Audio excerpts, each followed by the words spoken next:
in Philadelphia in Smash 4 and has been playing that character for quite some time since has switched over to Greninja and has taken sets off of people in the PR and a few in from multiple regions as well, taking Logic to task at King of the Ville too. Have to see if Chrismus, the winner of the last Platinum Starcadian, has anything to say about that. This is a good set. And is 10, I know 10 was a formerly ranked player. Is he ranked this season? I'm not even sure. He was not. He was not. Yeah, I know he's historically been in Smash 4, and he's a pretty talented player. Used to play Fox. Yeah, so make no mistake about it, even though these two players are unranked, that could very well change next season on as we continue on with winners round 3 between these two combatants. And now, as we have Chrismus trying to get back to stage 10, as Greninja has been making quite a name for himself as a pretty decent finish last night at Codename Bears, finishing up in 4th place, barely going down to the person who would eventually make it to grand finals and reset the bracket, 6WX, as who is in this bracket, I believe, playing as Joker. So, oh my, and again, that Greninja bringing the pain to the party, and now putting that Inkling in the blender. Missing on the up smash. Trying to keep him at bay with the aerials. Chrismus not getting nearly enough off the dash grab, and I don't know really what you can do, because if you're Greninja, you're playing the evasion game. You're wanting to stay in the air. You're wanting to be as unhittable as humanly possible, and so maybe gonna have to time out your grabs a little bit better. Very good with the aerials, and getting a little bit of mileage out of the splat bomb as well. Chrismus certainly no slouch, but still playing from behind here. Yeah, he's making some ground though, because he was off to kind of a bad start, but now it's kind of close if he takes this stock. But he's gonna have to do it soon, because 10 has shown the capacity to really put on damage really quickly, as we're seeing right now. Already has Chrismus at 28%.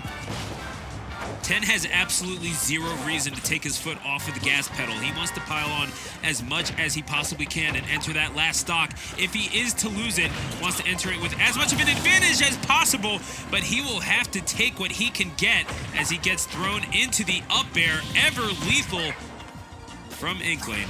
And Chrismus turning on the lights and yeah, as you mentioned, this guy did win the Arcadian here at Platinum Star just only 2 weeks ago.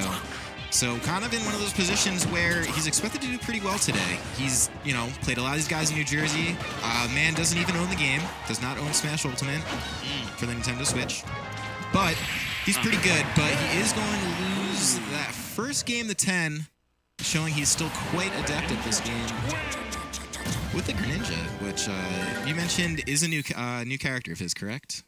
Yeah, I mean, I think he has been toying around with Greninja for quite some time, but he definitely has deemed it bracket ready, and we have seen glimpses of Greninja in the past from various people, including 6WX, who was playing around with the Greninja. He has not won a Codename Bears with it. We've seen him play with Joker, who I think we're going to see him play Joker for many weeks and years to come. And he even won a Codename Bears with Robin. Did 6, but toyed around with Greninja, didn't like it. But now, as we see 10, when did he win with Robin? This was right when the first season started. Wow. Yeah. Interesting. Robin's one of those characters people haven't figured out. He's like still pretty good. Every time I say that, weird. Every time I say that, people just don't believe me. It's just like, what? He has a Robin? Well, because it's I don't know. It seems uncharacteristic. Just like, between all the Sonic usage and Incineroar and stuff, but yeah, true. Anyways, Chrismus finding himself in the early advantage, although the tables have just been turned a little bit. Inkling does have quite a few options to take Greninja, one being back air that we just saw. You're telling me.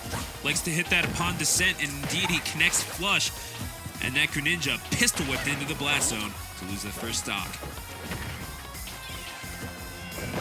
Yeah, Inkling. I mean, that's pretty violent. You just smack someone around with that splatter shot, man.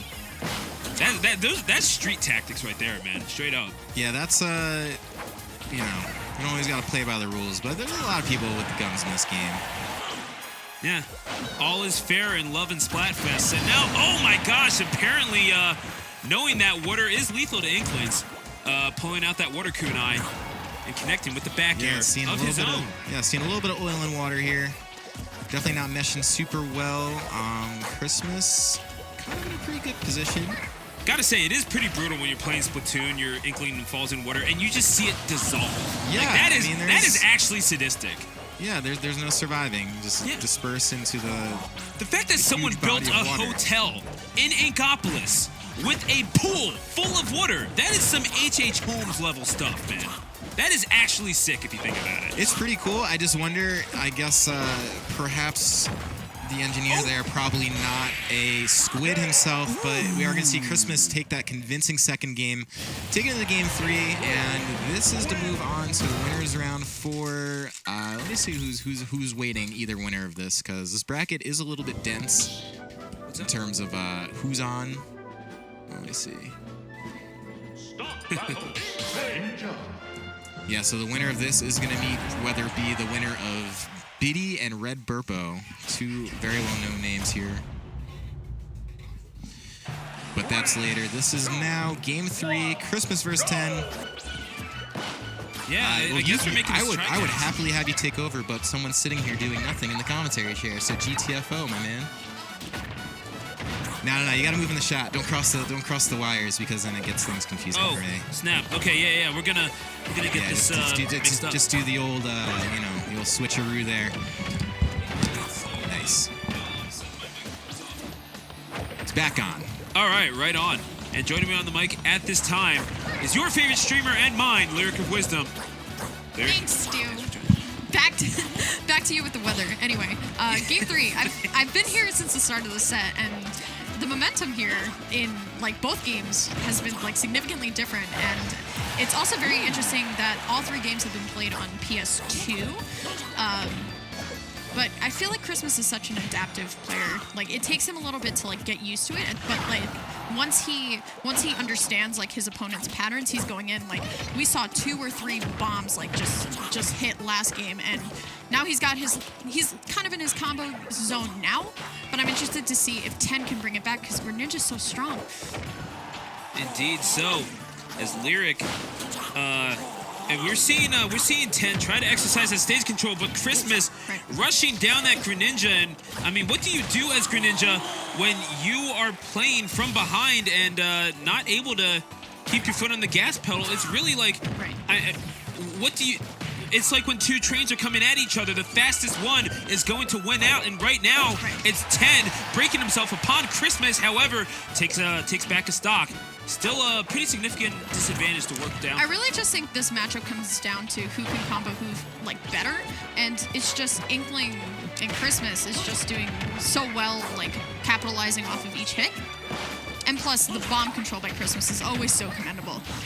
But 10 bringing it back now, racking on a good 70%. He really needs a stock now if he wants to be at somewhat of a mental advantage for the last stock, because this is game 3. So, ooh, nice down smash. Slosher coming out. Ooh, but the bomb hits. That might be it if Chrismus can get it. Nice. Oh, and he connects with the Slosher, missing the ledge, and Chrismus, he's exacting and he is ruthless, and he is moving on to the next round, where I think we confirmed he'll be facing Chris. I'm pointing to you. And Gons is in the shot too. Yeah, he's gonna be playing the winner of Biddy and Red Burpo, so that'll be a good